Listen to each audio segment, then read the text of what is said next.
22 अप्रैल की दोपहर थी। पहलगाम की बाइसरन घाटी में वसंत की शुरुआत हो चुकी थी। पेड़ों की शाखों पर हल्की हरियाली लौट आई थी।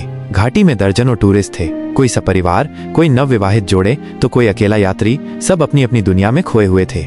घड़ी की सुई ने जैसे ही 3 की तरफ रुख किया, घाटी की हवा में बारूद की गंध घुल गई। जंगल के भीतर से 5 लोग निकले, जिनकी आंखों में मौत का नशा था और हथियारों में आतंक की आग। वे कोई आम लोग नहीं थे, वे आतंकी थे। पूरी तैयारी के साथ आए थे, चेहरे नकाब में छिपे और सीने में नफरत भरी हुई।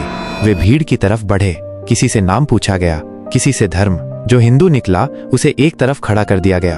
आतंकियों ने कहा, अगर जान बचानी है तो कलमा पढ़ो। कुछ लोग घबराकर कलमा दोहराने लगे, कुछ नहीं बोल पाए, शायद डर से या अपने धर्म के प्रति निष्ठा से। और जो नहीं बोल पाया उस पर गोली चला दी गई। घाटी में अब हर तरफ अफरा तफरी और चीखें थीं। किसी ने अपने बच्चे को छुपाया, किसी ने दौड़ने की कोशिश की, मगर गोलियां पीछा कर रही थीं।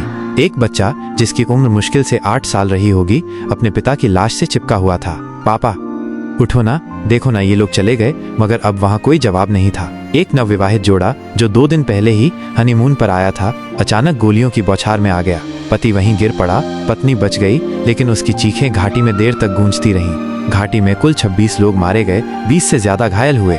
घटना सिर्फ 10 मिनट में घट गई, लेकिन उसका असर सालों तक लोगों की रूह पर छपा रह जाएगा। बाद में जब सेना पहुंची, बाइसरन घाटी की वो खूबसूरत जमीन लाशों से ढकी हुई थी। चारों ओर सन्नाटा था, बस हवा में डर, दुख और दर्द की गंध घुली हुई थी। कई लाशें अब भी वैसे ही पड़ी थीं।